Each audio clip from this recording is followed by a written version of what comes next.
She said it softly, almost like she was afraid of what it would sound like once it left her lips. You turn my heart into a storm I don't want to calm.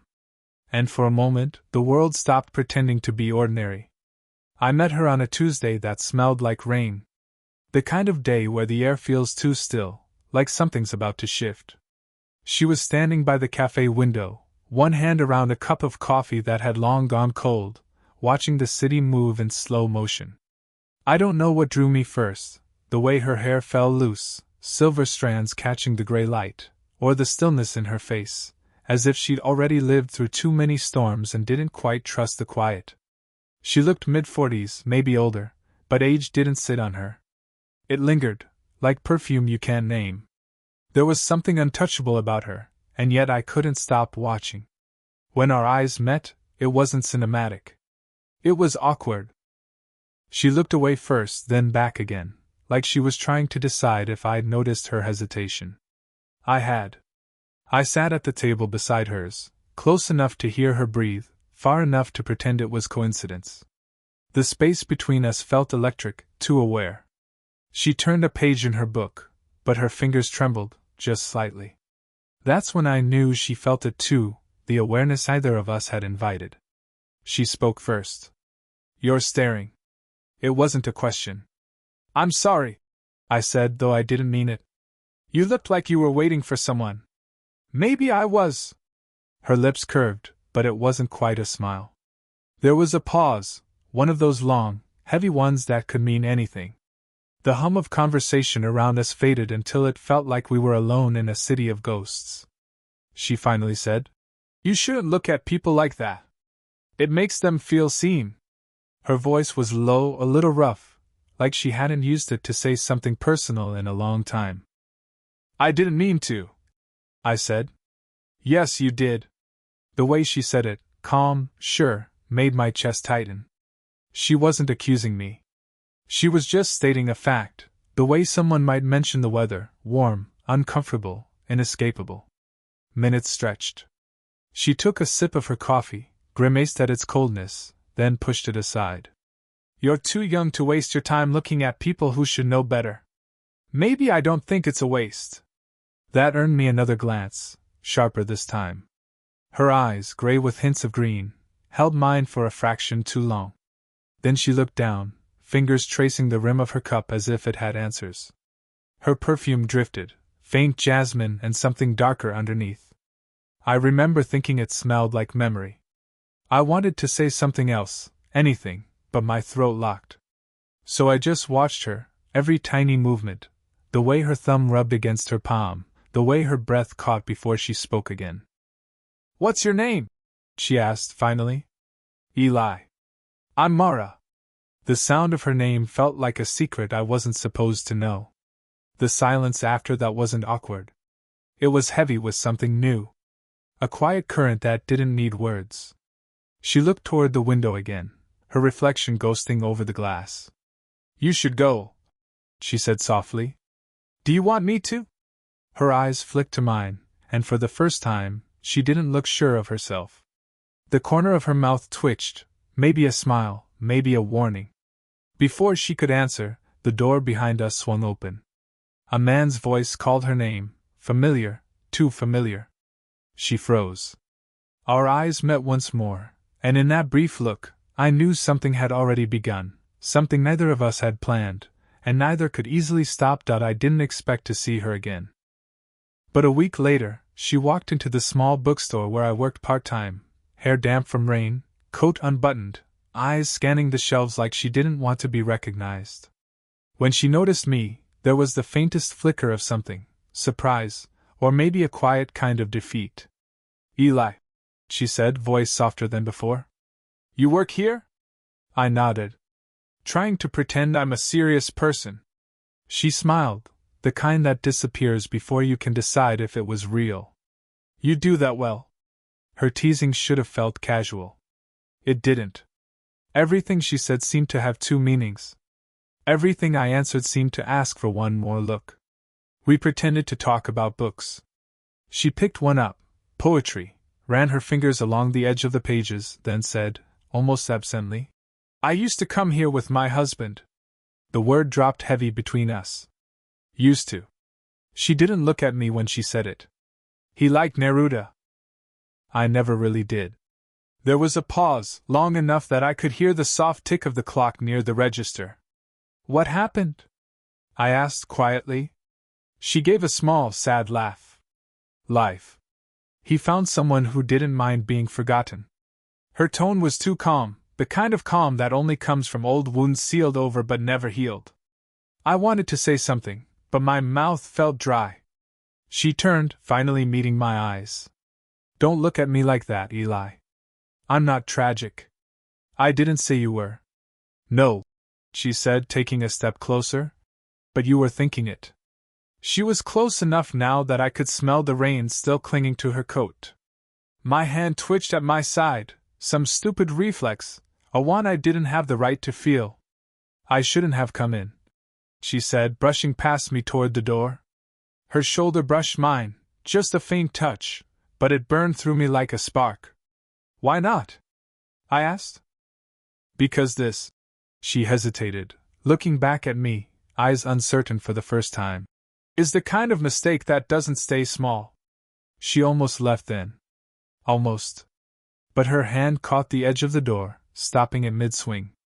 I'm not good at this anymore, she said quietly. Being looked at. Maybe you just forgot how, I said. She turned halfway, her hair falling across her face. And you think you could remind me? The question hung in the air, sharp and trembling. I didn't answer. I didn't need to. The silence between us was enough. She finally stepped closer again, close enough that her breath brushed my collarbone. Her fingers found the sleeve of my shirt, not holding, just resting there. The moment stretched, fragile and electric. Then she let go, almost as if she realized what she'd done, but not before her thumb lingered for a heartbeat too long. Her voice was low when she said, "Don't make me remember what it feels like to be wanted, Eli." And when she left, the door chimed softly behind her, leaving the faint scent of rain, jasmine, and everything I suddenly couldn't stop thinking about. She came back again. Not with a plan, just a reason she never said aloud. It was late that Friday, the bookstore nearly empty. The air smelled like dust and rain-soaked paper. She walked in without her usual guard, eyes finding me before the door had even closed behind her. I was nearby, she said, as if explaining herself. I thought I'd. Her words trailed off. I stepped out from behind the counter. I'm glad you did. She exhaled through a half-smile, one hand slipping into her coat pocket like she was holding on to something invisible, a reason to stay, or a reason to leave. We stood between the aisles, the dim lights buzzing overhead. She reached for a book on the top shelf, fingers brushing the spine, and I moved closer without thinking. Here, I said, taking it down for her. Our hands touched. Skin against skin, just a second too long. She froze. So did I. Thank you, she murmured, but her voice cracked at the edge. Her eyes met mine, and the distance between us evaporated. The silence was unbearable, full of everything we weren't saying. You should stop, she whispered. Stop what? Looking at me like that. I don't know how. Her breath caught. She looked away, pretending to read the back cover. This is a mistake. Then why are you still here? She didn't answer, not with words. She just stepped closer, close enough that her coat brushed against my sleeve. My pulse thundered, too loud for the quiet room. The sound of the bell above the door snapped the moment in half. Eli? A voice called, my coworker Lena, returning from her break. Mara flinched. The book slipped from her hands and hit the floor with a soft thud. Lena rounded the corner, stopping short when she saw us. Oh, hi. Didn't realize anyone was still. Mara recovered quickly, smile polite, distant. Just buying a book. Lena nodded, eyes darting between us, sensing something but not sure what. Right.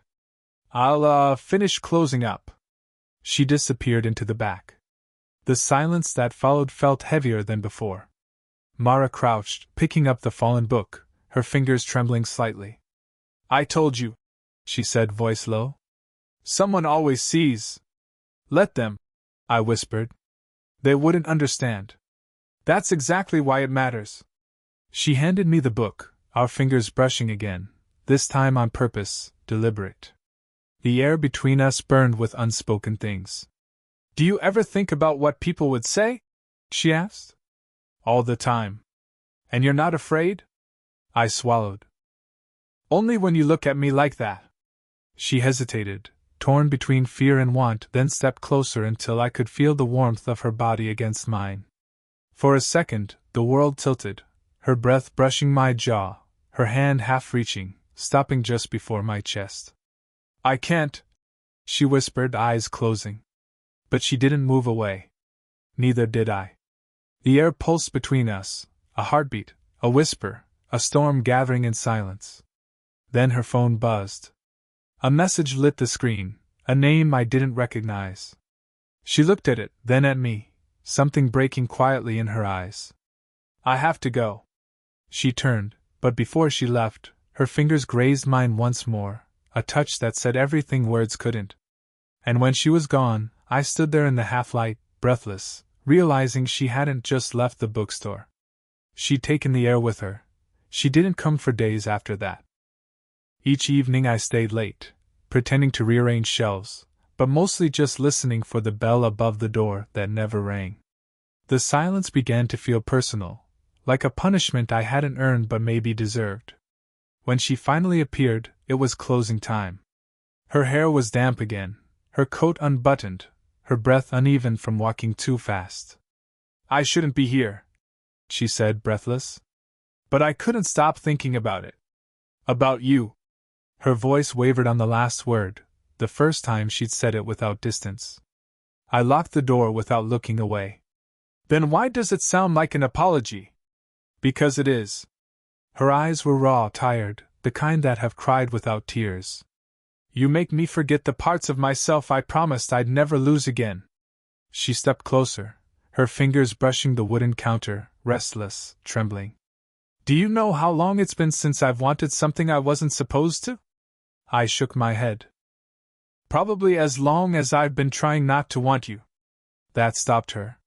She looked up sharply, eyes wide, searching my face for something I wasn't hiding anymore. The air between us thickened, too warm, too still. She whispered, You don't understand what this could ruin. Then explain it to me. I can't. Her hand went to her temple, a nervous gesture. You're young. You don't know what it's like to wake up one day and realize the best parts of you were spent on the wrong people. She turned away, shoulders tight, as if she could hide behind her own regret. I reached out, barely touching her arm. You didn't waste them. Her breath caught. She turned back slowly, the distance between us closing with every inch. Don't, she said, but her voice had no conviction. I brushed a strand of hair from her face, fingers grazing her cheek. Her eyes fluttered shut, just for a second, a quiet surrender she'd regret the moment it passed. Mara, I said softly, you don't have to keep pretending you don't feel it. Her hands found the edge of my shirt, gripping it lightly. You think this is about feeling? Her breath hit my collarbone, warm, uneven. This is about control. And I'm losing it. The clock ticked somewhere behind us. She leaned against the counter, back pressed to the wood, and I stepped closer until the space between us disappeared. Her pulse was visible at her throat, fast and unsteady. If you touch me again, she said, barely above a whisper, I won't stop you. The words hung in the air, a dare wrapped in warning.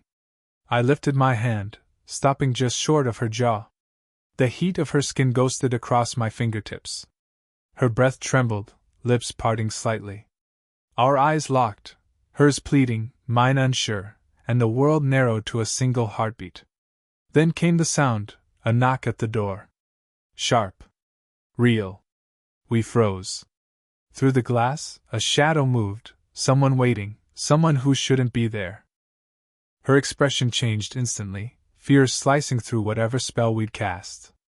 Don't, she whispered, stepping back. Please. Don't open it. And just like that, the storm broke, not with touch, but with restraint so heavy it hurt. The knock on the door didn't stop. It came again, harder this time. Mara's eyes darted to the glass, then back to me. "Please," she whispered. "Say nothing." I hesitated, confused, until a voice came through the door, male, firm, too familiar. "Mara? I saw your car outside." Her breath caught like she'd been struck. "It's him," she said under her breath. "I thought he was out of town." "Who?" "My ex-husband."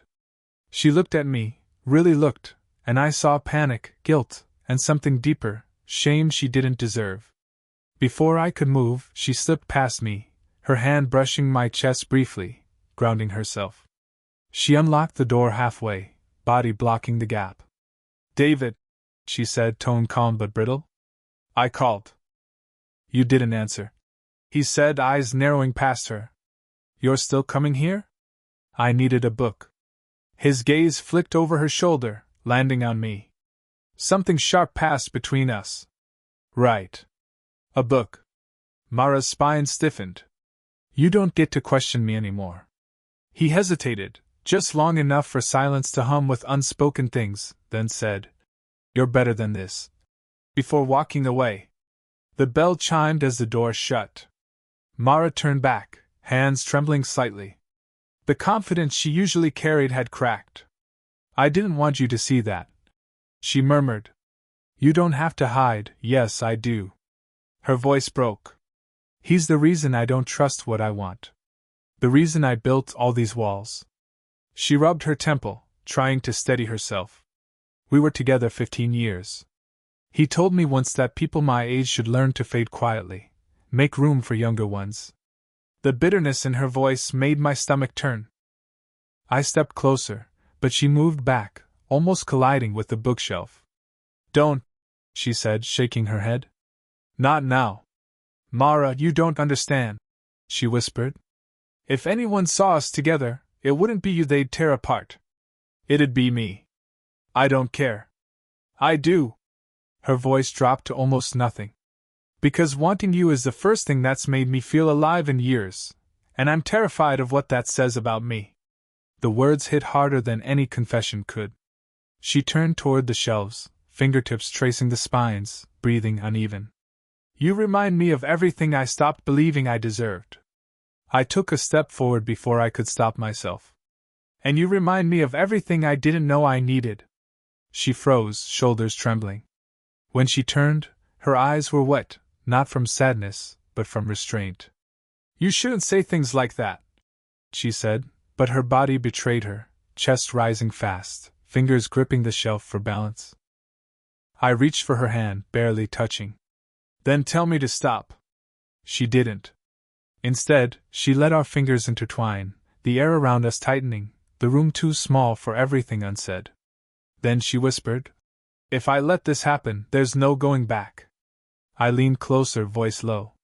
"Maybe that's the point." Her breath caught, and she didn't pull away this time. The storm outside had followed her in. Wind pressed against the glass, rain sliding down in trembling lines, matching the silence between us. Mara stood near the counter, arms folded, like she could hold herself together if she tried hard enough. I was close enough to hear the uneven rhythm of her breathing, the small hitch every time she tried to speak and couldn't. Finally, she said it. "You shouldn't have waited for me." "I didn't."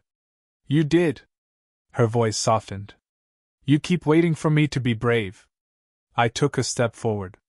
"Maybe I'm just waiting for you to stop pretending you're not." Her jaw tightened.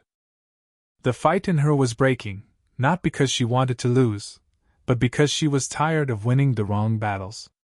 "You're too young to understand what it costs," she whispered. "Then teach me." That made her look up, really look, and for a heartbeat, there was nothing but the sound of rain and the fragile air between us. She reached out, fingertips brushing my wrist. It wasn't a pull, more like a confession through touch. Her eyes searched mine. "You don't know what you're doing." "I know exactly what I'm doing," I said. "I just don't know what happens after." She gave a broken laugh. "Neither do I." Her hand lingered on my sleeve, sliding down to my palm. The warmth of her skin felt too real, too human to be a mistake. The room seemed smaller now, the air dense with something that had been waiting too long. I could smell the faint trace of jasmine again, the scent that always made me lose my balance. She said, almost to herself, "I've built a life out of silence. You make it impossible to stay quiet." I stepped closer until my breath mingled with hers, then stopped trying. Her eyes fluttered shut. Our foreheads touched, a small, trembling contact that felt louder than any words. Everything slowed. The world outside blurred to a hum. She whispered, "If I let this happen, I'll lose control.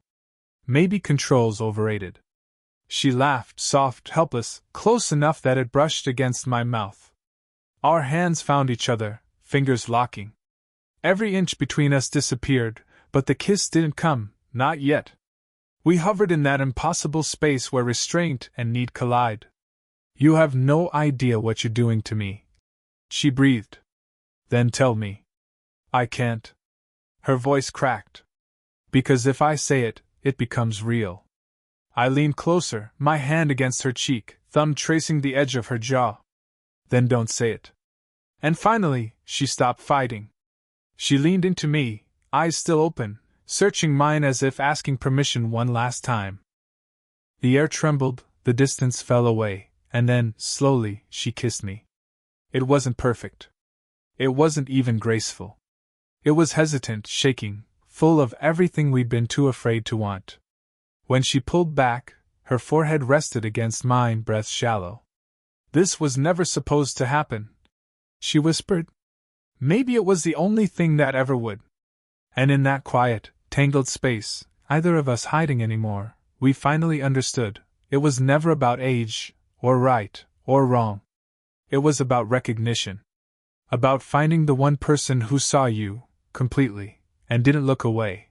The rain had stopped by morning, leaving everything soft and washed clean, even the air between us. Mara sat by the window of the bookstore, hair still damp from the walk, eyes fixed on the light spilling through the glass. Her coat was folded neatly on the chair beside her, the same one she used to keep between us. Now, there was no distance left to guard. I handed her a cup of coffee, still steaming. She smiled, small, tired, real. "You remembered."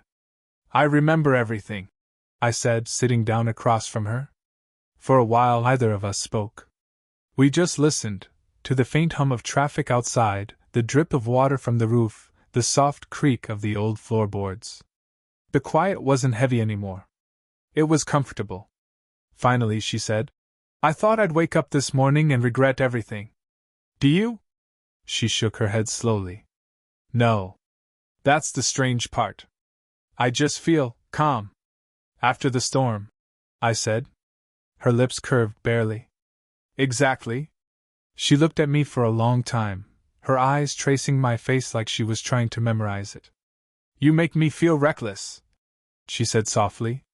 "And safe. I don't know how both can be true. Maybe that's what it's supposed to feel like." She leaned back, tucking a strand of hair behind her ear. "You know this isn't simple. It won't ever be. I don't want simple." She gave a quiet laugh. "Of course you don't." Her hand was on the table, pale, delicate, steady.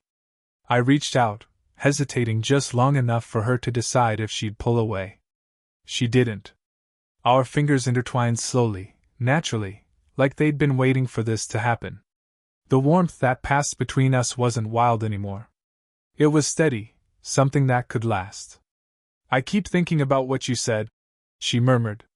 "That maybe control's overrated." "Still true." She tilted her head, smiling faintly. "Then maybe I'll try learning from you." Her tone was half teasing, half honest, and I felt the quiet shift between us. The fear that had filled every silence was gone. What remained was something gentler, something that didn't need to hide anymore. She stood, moved closer, and for the first time, it wasn't rushed or uncertain. She just wrapped her arms around me, not a desperate kind of holding, but a calm one. I could feel her heartbeat against mine, slow and steady, as her chin rested near my shoulder. "I don't know what this becomes," she said into the space between us. "But I want to find out. Then we start there." She nodded, pulling back slightly, her eyes softer now, unguarded. You really do turn my heart into a storm. I smiled. Then I'll stay long enough to watch it calm. The city outside carried on, people passing, rain drying, life returning to its rhythm. But inside that small bookstore, time finally stopped trying to pull us apart. We just sat there, her hand still in mine, coffee cooling between us, quiet and enough. Did you enjoy the story? What kind of stories would you like to hear next?